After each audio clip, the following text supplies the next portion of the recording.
จ้าปรับมัก10บ่บักทิพจาง เดี๋ยวเตี๋ยวของ ฮะ เจ้าบ่แซ่บบ่น้องน้ำตามเองว่าบ่แซ่บเองถ้าเจาะให้เลย ไม่ลองรู้ไหม ไปค่ะ ลอง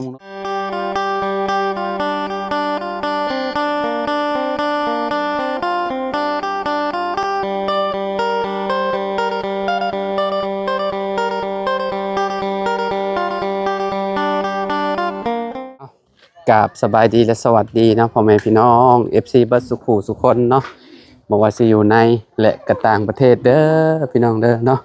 แวะเวียนมาทางนี้มานี่พี่น้อยเนาะทางบ้านน้องไม้เนาะก็มาเจอชุมน้องๆเพิ่นพากันเฮ็ดหยังนี่เนาะสบายดีเด้อน้องน้ำกับน้องทายน้องไม้น้องเพ็ญมานี่เนาะพากันเฮ็ดหยังนี่เนาะส้มโอ้ตำมะขามใส่ยังนี่มะเขือใส่มะเขือนั่นเนาะมันต้นเอาข่อยเรียกว่าบักม่วงจะบ่แม่นบ่พี่น้องเอ้ยเนาะเอาบ่อันนั้นบ่เมาบ่ใส่มันต้นเขาเจ้ากินมันนี่มันยังกันน่ะมัน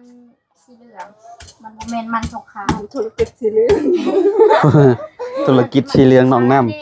มื้อนี้บ่ได้เฮ็ดธุรกิจบ่มื้อนี้น้องน้ำขอพรเวียนหัวแล้วบ่ไหวเลยเลย อ๋อมื้อนี้พักผ่อนเนาะพี่น้องเอ้ยเนาะ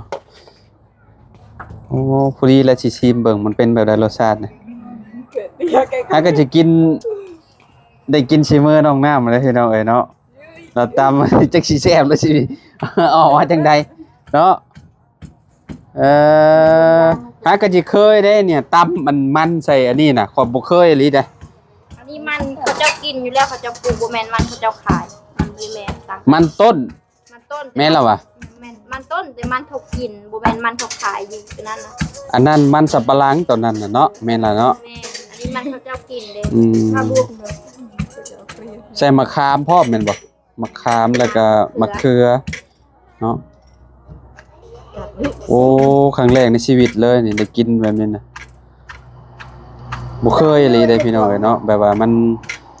แบบว่าแต่ละสถานที่มันบ่คือกันเด้แบบว่าเพิ่นต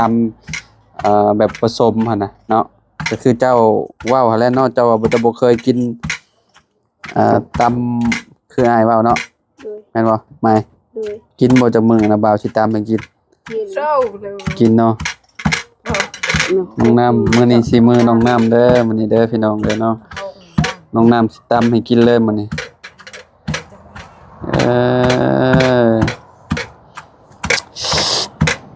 เห็นแล้วก็เปรี้ยวปากบัดจะกิน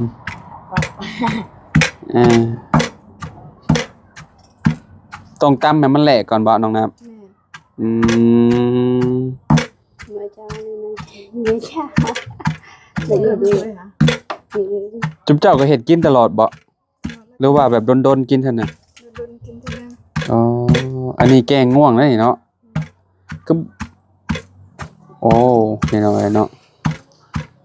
ปากเป็นยังน่ะมันยังเหี่ยวใส่ฮะผู้บ่าวกัดแม่ว้าวไปอีกแล้วน้องเนาะว้าวลีน้องทายเป็นยังน่ะน้องไทยมีผู้บ่าวเลยผู้บ่าวกัดแม่นซะบ่ว้าวใส่ลายน้องเพิ่นหลายน้ำน้อยแล้วเจาะเลยเก่งลำด้วยเลยอันนั้นเหี่ยวซะบ่เราก็ไก่มันยังเหี่ยวใส่บ่ได้ใส่แบบว่าแพ้อันน่ะบ่แพ้ยาสีแขวบ่ใส่นอกลางมันเท่ามันไก่ก็ถ้ามันปลอกมันก็ลงมาก็ที่ว่าใหม่โอ้บ่ฮู้สาเหตุคันบ่อีหล่ะคันบ่ทายคันสงสัยแบบบ่สงสัยน้ำลายเว้นนอนน้ำลายเหือยย่อยลงเนาะประมาณเนาะพี่น้องเอ้ยเนาะเอาไม่คุยมันเจ้าว่ารสชาติมันสิออกมาจังใดเจ้าว่าบ่เมื่อกี้นี้นะแม่นบ่ฮะแซ่บกับบ่เหลือน้องน้ำผู้บ่าวฝั่งไทยก็ย่องน้องน้ำมาว่าโอ้เราดุเราขยันอีหลีเหรอว่าน้องน้ำนี่เนาะยามมีก็เฮ็ดเนาะน้ำเนาะยามบ่มีแล้วก็ บ่เฮ็ดพี่น้องเอ้ยเนาะ ตาด้วยโลไอ ใส่ยังแน่เลยน้องน้ำเพลงนัวจะใส่แล้ว ใช่แล้ว ใส่ไปเรียบร้อย มือว่าที่อยู่ว่า ปลาแดกเด้ บ่มี บ่ใส่ปลาแดก เจาะคือ จังบ่มีนี่นะ โดย นั่นเจาะยังไงก็ได้เอา มันก็ได้สิแซ่บบ่ใส่ปลาแดก แซ่บบ้างนะ ใส่แต่เกลือกับเพลงนัวบ่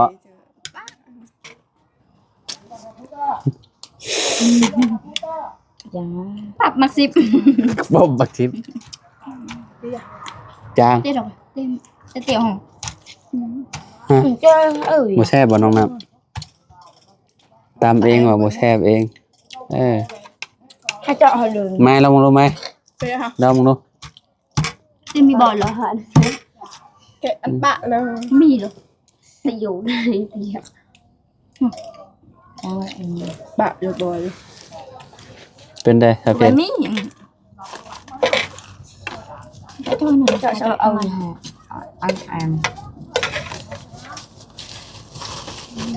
ให้เรานำ โอ้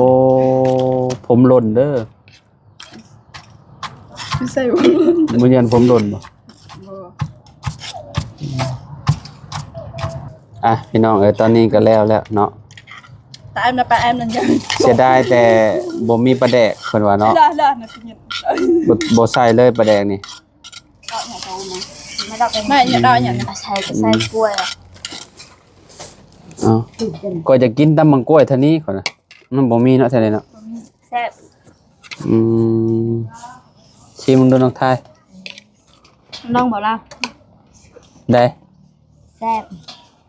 ยังบ่ได้ย่ำเจ้าว่าแซ่บเลย กระดาษหอย ฮะเอาไหม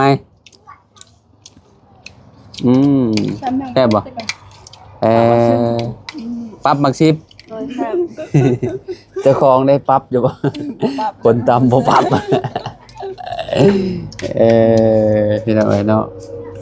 เพิ่งจะเคยเห็นเด้อนี่ มี FC คนใดแหน่เคยกินพี่น้องตำอันนี้มันต้นเนาะแล้วก็ใส่อันนี้มะเขือแล้วก็ใส่มะขาม แล้วก็มีเท่านั้นล่ะว่าเนาะอืมโอ้ทางนี้ก็กินแตกต่างกันนะพี่น้องเอ้ยเนาะแซ่บบ่ จิ้มตำเอง ห้อง FC กินน้ำหน่อยติ มาเด้อที่มากินตำมันเด้อ มันตำมันต้นพี่น้องเอ้ยเนาะอืมเราบ่ปรับมักชิปเราว่าน้องเพชรน้องไม้ก็ปรับมักชิปบ่ไม้ คืออยากตาย ย่องน้องน้ำเด้เนาะเทื่อหน้าจะหน่อยสิบ่ได้กินน้ำเด้ท่านว่าบอกบ่ว่าบ่แซ่บก็ อยากตำให้ บ่แซ่บก็บ่ตามให้กินเด้เนาะ จะเป็นลูกได้ ตะกี้แต่ก่อนน่ะบ่อันเจ้าว่าว่าอันทีมงานข่อยเข้ามาถ่ายเจ้าตอนเทือนเชเจ้าเว้านั่นแหละเจ้าเว้าลาวเป็นบ่ตอนนั้น บ่เป็น บ่เป็นเลยบ่ โดย เออคือเจ้าถามเจ้าก็เห็นอะไรซื่อๆอยู่ โดยเสื้อ โดยซื่อๆโดยหาเป็นแม่นบ่แต่ว่าเว้าได้อยู่แต่ว่าได้บ่หลายแม่นบ่ตอนนั้นน้อยหนึงแม่นบ่ มันช่างมันออกอยู่แต่ของเรานั่นบ่ออก เฮาอยากเว้าพยายามอยากเว้าแบบว่าอันเวลาเขาตอบมาแล้วก็เฮาอยากตอบแต่ยันมันบ่ถูกแม่นบ่อืมอันน้องไม้ก็คือกันตะกี้น้องไม้เนาะน้องไม้น้องทายนี่เนาะเว้าลาวแทบสิแบบบ่ได้เลยตอนนั้นเนาะยังบ่ฮู้เด้พี่น้องเอ้ยเนาะแต่คอมเมอร์นี่ฮู้หลายเติบแล้วแม่นบ่เออเคอยู่ซะเนาะกลืนน้ำลายแล้วค่อย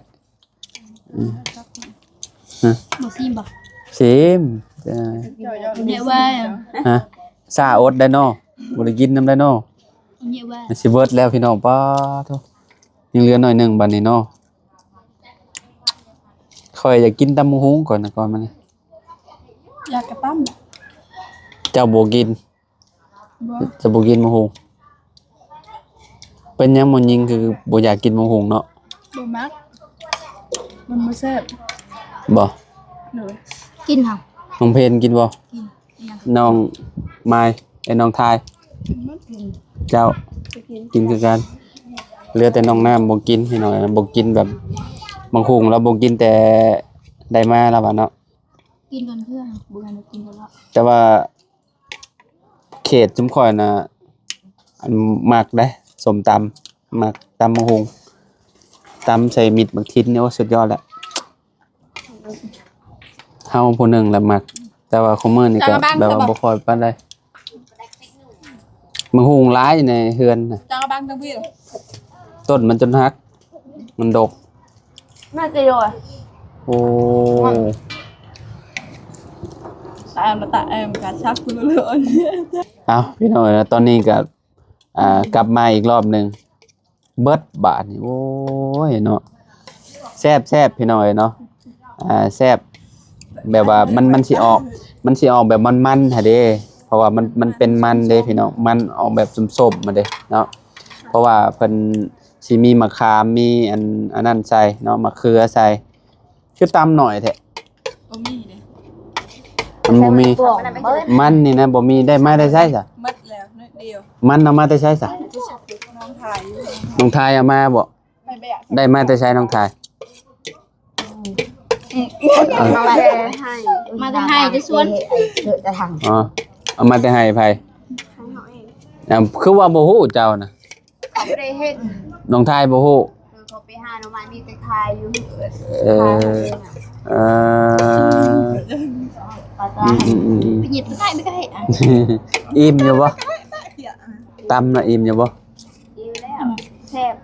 บ่อิ่มน่ะสิตำมะฮุงให้กิน กินบ่สิตำให้กิน กินบ่สิมือข่อย กิน อ่า น้องน้ำกินบ่น้องน้ำลองชิมหน่อยหนึง แต่เราเอาที่สั่ง ชิมบ่ชิมบ่เพิ่นสิตำให้กินเนาะพี่น้องเอ้ยมันหักบ่มีแนวครบนี่ติเนาะมันบ่มีหมักนาวบ่มีหมักเล่นมันก็บ่แซ่บแล้วตำมะฮุงก็ได้ มีแต่หน่อไม้ มันต้องมีให้มันครบเครื่อง เพราะว่าถ้าบ่มีครบเครื่องมันก็บ่แซ่บพี่น้องเอ้ยเนาะพ่อกับแม่ไปใช้ถ่าน้องน้ำอยู่เฮือนน่ะบ่ ไปถ่ายน้ำไม้ดิ ตอนเช้า แต่ตี 2 ตี 3พุ่นน่ะตอนแรงพ่อก็ไปเอา กูบ่มอยู่ อื ด้วย มมื้อนี้พักผ่อนเนาะมื้อนี้เนาะแบบคือสิแบบว่าเฮ็ดมาหลายมื้อเลยนะพี่น้องเอ้ยเนาะแบบว่าเรากับเจอศึกหนักตลอดแหละน้องน้ำเนาะจนเมื่อวานนี่ก็เห็นบ่อยู่ในคลิปนะแล่นพุ่นแล่นพี่น้องเอ้ยเนาะจนสิเป็นลมมือจนสั่นบ่ได้กินข้าวเนาะโอ้มื้อนี้ใครเนี่ยบ่มื้อนี้เวียนหัวบ่วินหน่อยนึงกินดีกว่าน้ำอันนั้นน่ะน้ำเฮมูบอยเจ้าน่ะ บ่มีเวลา บ่มีเวลาเฮาสิไปบันดงโอ้เนาะพี่น้องเอ้ยเนาะน้องมื้ออื่นไปเฮ็ดเวียกบ่ ไปหาให้หน่อไม้ หาหน่อไม้เนาะ ดูว่าสิงานนี่ อืมโอ้มีไผเข้ามาแล้วมื้อนี้ยังบ่มีไผเลยมื้ออื่นก็เจ้าว่าสิเมื่อบ้านบ่จ้ะเนาะ บ่ลาบ่ได้เมื่อบ่ บ่ค่อยบ่เมื่ออยู่หลายมื้ออยู่ค่อยวันที่9บ่ค่อยสิเมื่อค่อยสิเมื่ออันบุญแต่ว่าบุญออกพรรษาเนี่ยค่อยบ่ได้เมื่ออยู่พี่แหละเนาะเมื่อก็บ่ได้ไปหั่นน่ะเจ้าเคยไปบ่บุญออกพรรษาได้อันเข้าส่งเรือนี่ได้แต่เสยโปนนี่ก็เคยไปบ่เขาเจ้าส่งเรือ ก็ไปอยู่เพิ่น เสยโปนได้ พี่กายนี่ไปอยู่ แต่ว่าสวรรค์บ่เคยไปเนาะ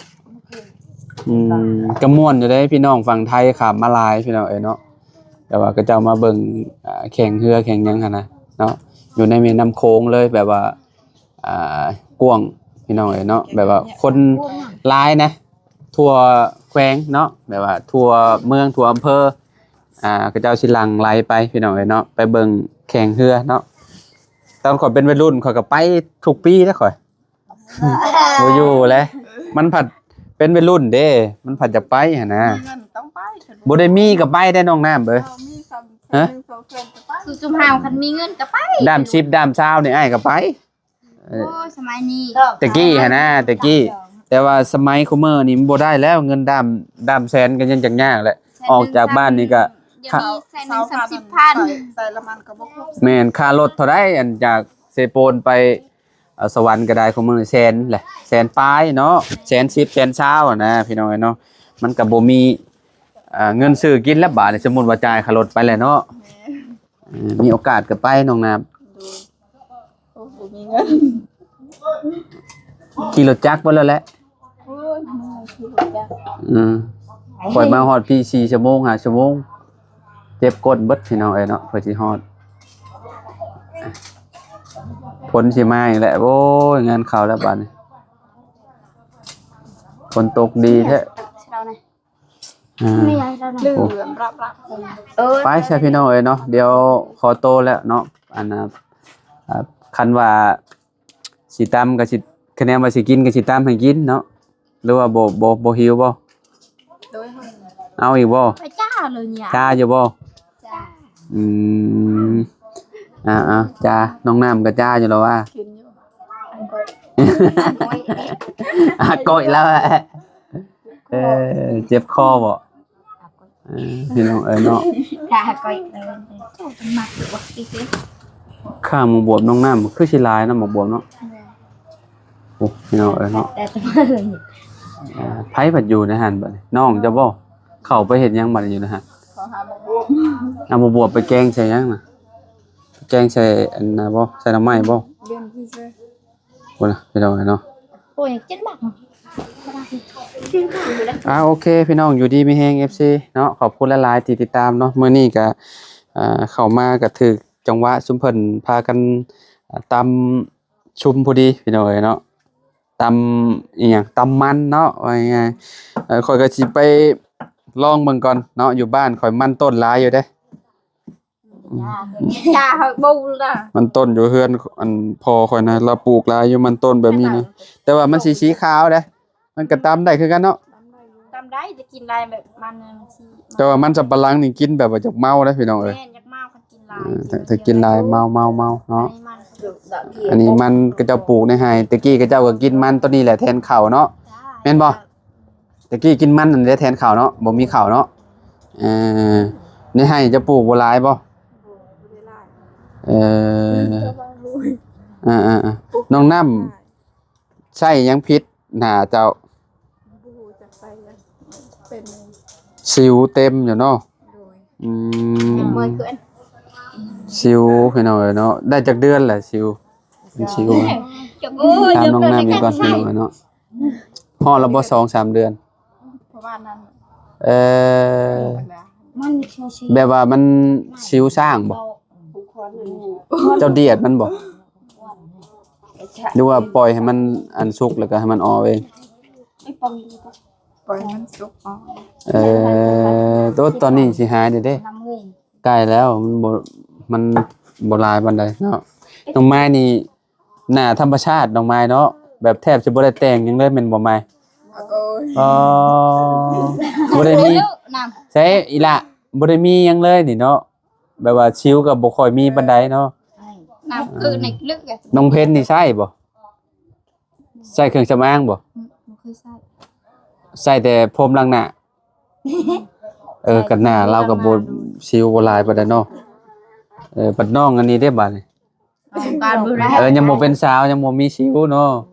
เป็นคือกันนี่เจ้าน่ะกับน้องเจ้านี่อ๋อ แม่นบ่น้องหยังก่อนนี่น่ะ พิกชู น้องแซก แซง แซก อาแซก แซก แซกน้องแซกอาแซก สุกไส้ อ้าว ปัดอันนั้นเนาะเราคันบ่อยละน่าเจ้าน่ะคันแล้วบ่คัน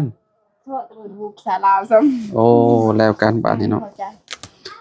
อันนั้นคือไปหาหัวเรา โอเคใช่พี่น้องเอ้ยว้าวสำนี้แหละพี่น้องไว้พอกันใหม่เนาะอยู่ดีมีเฮงขอบคุณหลายๆที่ติดตามไปสบายดีน้องน้ำน้องเพนโดยไปน้องไม้น้องทายเนาะอยู่ดีมีเฮงเนาะ